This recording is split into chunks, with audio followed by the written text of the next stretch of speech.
Welcome to the Resonate Church Missoula podcast. This podcast exists to equip and encourage the members of Resonate Church to get the gospel to people, people to community, and community to mission. Thanks for listening. Well, I'm here with Austin Luke, our distinguished college pastor this year. Austin, we just finished up our fourth day on campus. Just got done with some spike ball, and we're headed over to Firewatch right now for some pizza and ice cream. So tell me a little bit about the day. You said you guys were doing some Throwville. Seems like everybody's running out of steam just a little bit today. Yeah, it was a great day. Thursday marked our last day of the Big Sky experience that we partnered with the university and partnered with the Ronald McDonald House, and it was I don't know how much we've heard on the podcast about sort of the events. Yeah, we haven't talked about it at all. So tell us what the Big Sky experience is. So Big Sky Experience is a program the university started partnering with community organizations to help students at the University of Montana get acclimated to being Missoulians and sort of learning what's going on in their city. And so currently there's no faith organizations that partner with the university. And so this last year when we found out about it, we sort of hopped right on, and it's an awesome opportunity to host groups of students for anywhere from 20 to up to there's really no cap. They're welcome to accept all students. So we took on 40 students this year into the program that we created, and we complete free reign on the program we created, and we wanted to sort of teach them the tribe over trail language that we use a lot for incoming freshmen, just helping them sort of pick who is going to be in their lives and who's going to be influencing them over their career, right? And so our day one was a lot of talk, a lot of time. Preston got up and talked on tribe over trail language, and it was a lot of small groups. Sort of the idea there was have them to experience what a village would feel like, right. And so. Man, that first day was Wednesday, and that was a wonderful day. Great, authentic relationships were being formed, and our student leaders that we had help us with the project got a group of about 5 incoming freshmen, and we really just saw them grow deep, and faith conversations started right away. So part of our advertisement for the event for this experience, was hosted by Resonate Church. And so the students signing up for this weren't coming into this blind, and we actually saw a lot of students immediately say, "Oh, you guys are church. Like, tell me more about that." Or faith is really important. They signed up for our BSE because it said church. Yes, they're looking for a church community. Yeah, and so I think we were pretty dipping our toes in this year, and it was really exciting because by the end of day 2, so day 2 we went to Ronald McDonald House and helped Livy Leslie.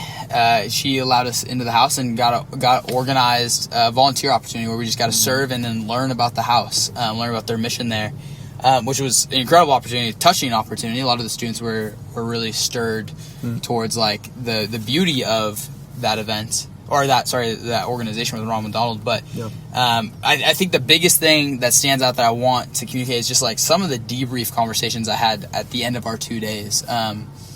We had specifically with there's an advocate and a university advocate assigned to each group, and so this is an older classman who follows their group throughout the whole week and sort of is their coach through the whole week. The gal that was assigned to our project wasn't a Christian, and she came in super open-handed to what this experience could be for her, and she loved it. She just thought that we did an incredible job hosting students of a faith background who wanted that, and she repeatedly told me over and over of how grateful her students were to have a space they felt comfortable to share their faith. And those students in her group were constantly sort of not super excited to talk throughout the whole week, but when they got to our space, they knew they could talk about their faith. They opened up a ton. And so she, not being a Christian, just had this perspective of, we need this. We need incoming students who need a place to share their voice, their Christian perspective. We need a space for that because we don't have that on campus. So she, compiled her notes and her experiences, and she's giving that back to the university saying, make this bigger, make this better.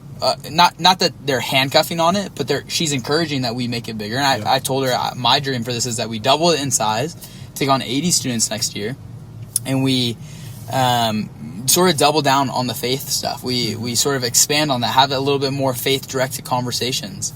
Really just cast a really wide net for as many students that are coming to college looking for a church. Right. So, yeah, any thoughts on that? Yeah, no, I was excited by it. I was only around for the first half of day one where I taught on Tribe Before Trail, and it was kind of like a mini sermon, but with no Bible in it. I was trying to really be careful with the university because I didn't know how touchy they were about all that stuff. So I was just using historical examples and famous quotes and things like that. But it seems like students were receptive to it and having good conversation, and then seemed to be excited to go out on their kind of community scavenger hunt at the end of day one. So that's all I saw until earlier today when I was seeing pictures of you guys serving at the Ronald McDonald House and hearing how good that was. So it's cool to hear that even the advocate who doesn't believe what we believe thought that it was a valuable thing and wants to help us get a Christian advocate in that group who can help. That's right. Shepherd those students' conversations a little bit better. And it wouldn't be that hard if the university would allow it. We have a handful of advocates in our church, so it wouldn't be hard for them to get a Resonate advocate in the Resonate VSE, and really, that would really make it strong. And one of the things that, she was celebrating is that something culturally about the Big Sky experience is day one, they have probably 90% participation. Day two, it sounds like they have about 20% participation. Oh, really? And we had probably 70% participation. And she was singing praises, blown away. She was just, my perspective is, well, these, people have a faith commitment, and it's, probably have had some values instilled in them that sort of make them want this. But as I was talking to one of the kids after the day one, he was asking me about one of the other things they had to do, and I was mistaken. I thought he was talking about the Thursday event, but he was actually talking about something later in the day, Wednesday. And I was like, yeah, you could skip it if you want. And he's like, and I was like, it would be a bummer. I want to see you. And he was like, oh no, I'm not talking about Thursday. I want to hang out with you guys. This is awesome. This is where I want to be. He just wanted to skip some silly training that he'd do on Wednesday, and I was like, oh yeah, you could totally skip that. Off record, but. Right Yeah, well, that's encouraging. We really didn't know what we were getting into with this BSE stuff. It kind of felt like we didn't have high hopes for it. I didn't have high hopes for it. I thought it'll just take me and Austin off the field and a couple of our student leaders for a few hours, so even if it's a flop, it's not that big a deal. So it's cool that it may have been a really good gateway for 30 or 40 students to get connected to our church. Yeah, absolutely. I'm so excited to open it up next year and sort of, make it a little bit more explicit. Maybe this is the way we cast the widest net to every incoming Christian. Yeah. And we can just make sure every incoming Christian who's looking for that knows we're here. No, for sure, they've been in a room with us. They've heard where we're heading, what we want, what our heart is for the campus, and they've been invited to be a part of it. So. I wonder what the limit on what the cap would be that they would let us. Could we say 500, and then obviously 500 are not going to come out to our thing, but it could just be as many as want to sign up. Yeah, the application I put out said it started at 20 is the bare minimum. And then there was no limit after that. So the logistics of it would be, it'd just be beautiful. We figured it out. Yeah. So. Yeah, I guess you couldn't have 150 people in Ronald McDonald House Livy would hate me. Well, that's good. So then I guess the rest of day 4 was just going deeper. I don't really feel day 4 didn't really feel like going wider. I was talking to Phil about this on campus. We got to sort of, sports on the oval time, and everyone was gassed. And from my perspective, it's a little discouraging, right? Like, you want people to continue to cast the wide net on a Thursday. But as I was, talking to Phil about it, just still watching, participation was high, morale was high, and we were still grabbing people and coming in, and then everyone who knows us already was there. And so we still had this large group, and I think I was grateful that we went so hard Monday, Tuesday, Wednesday. Monday, Tuesday, Wednesday, we went so hard that Thursday felt like, cool, we might have our people. Yeah. You know, and so it was a really, that's new. That's a new culture. Yeah. Where, you know, it feels like Thursday you're sort of looking around like, I don't know who my people are normally. Mm-hmm. And you're looking around and you're like, I need to find more people. Right. And so, today was a little bit of an eye opener for me to sort of step back and be like, right. Cool, here we are. This is what we got going. When you cast the net wide enough early on, there's a big enough mass of people that they can kind of self-select into the deeper community earlier than before. So I think we've reached our maximum. We've had our biggest event. That stuff is behind us now. We're still going to keep going wider. We're going to meet new students, and non-freshmen will come back to campus in the next few days. So we'll start meeting them next week, and we got a lot of tabling ahead of us. But the biggest events are behind us. Now we're trying to really focus on developing the relationships we've already started. Yeah. And that's what tonight was on the Oval. You know, we had a couple hundred, I don't know exactly how many, over 200 students out there playing volleyball, spike ball, hanging out. There's probably 100 plus at Firewatch right now. Yeah. Eating pizza and swing dancing.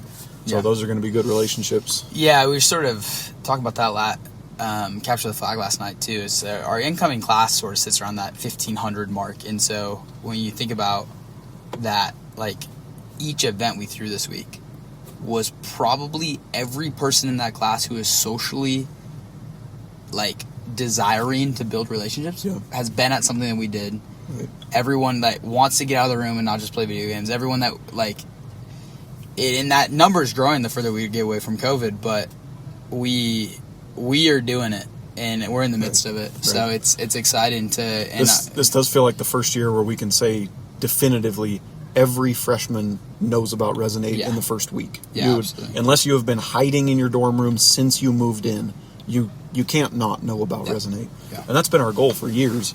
Not because every student is going to choose to be a part of it, but because we want every student that wants to choose it to have an opportunity to choose it. So I think that's happening.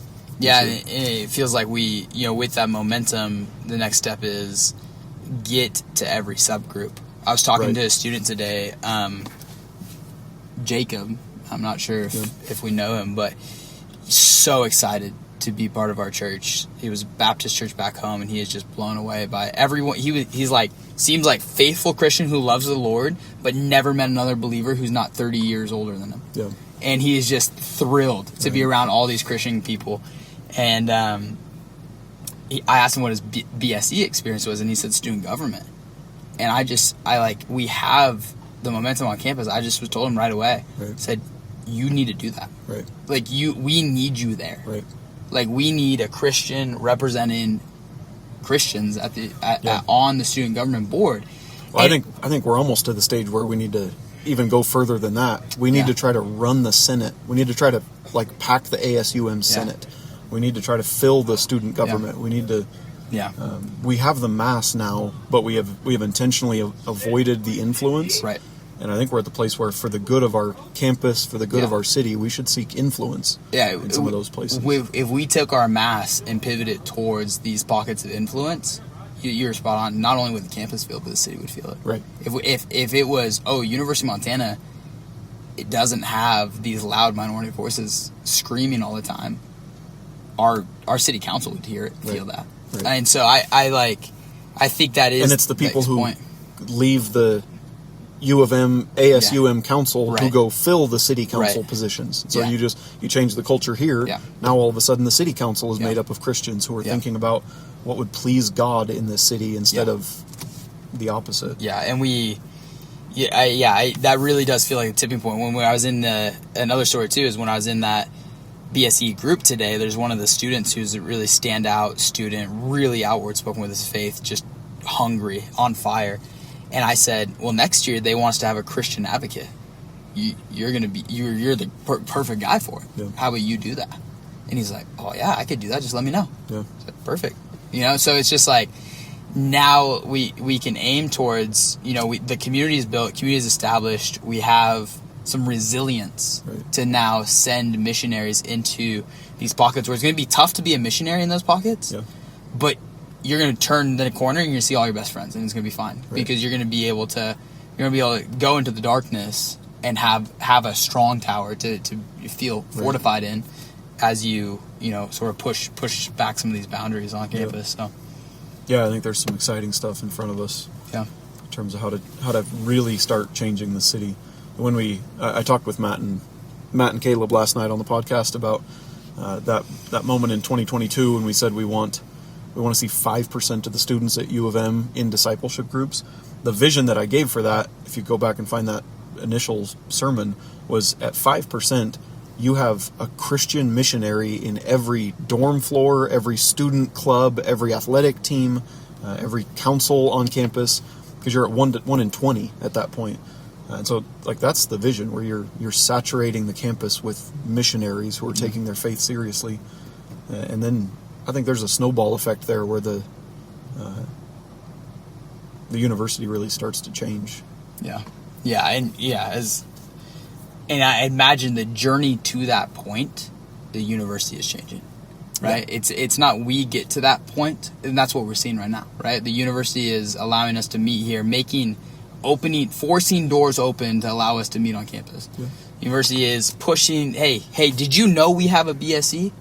You guys need to be a part of it, right? So the university is changing already, and we're not to that point. And so I can't imagine what year over year looks like as we continue to, show, as God continues to use our community to show the campus the good that happens here.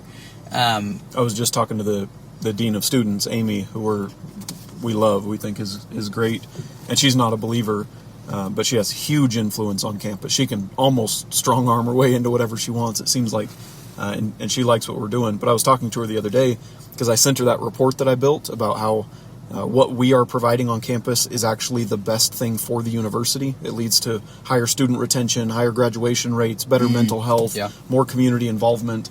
The best thing for U of M is that all of their students become part of a ministry here on campus, just like Resonate.